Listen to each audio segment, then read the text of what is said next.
Hi everyone, this is Vanessa James. I'm here to show you how we're going to be doing the new grading system here on Skyward. So first you go in and go to your grade book and your grade sheet like we normally do. My screen is like this because I'm trying to protect the names of my students when I log in.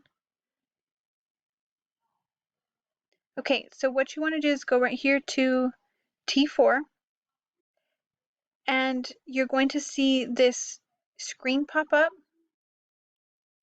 See if I can move over.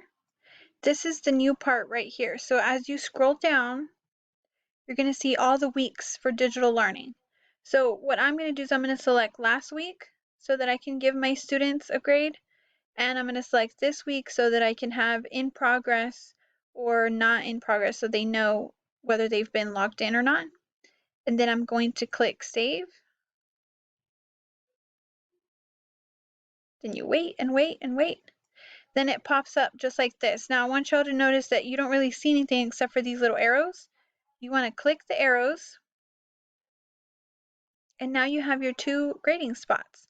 So just like we used to, we click enter grading, and for my first student that I have here, I can select right there and I can go ahead and give them their grade as complete. And for this week, they've already started their work, so I can select in progress for them. And that's it. That's all you have to do for now.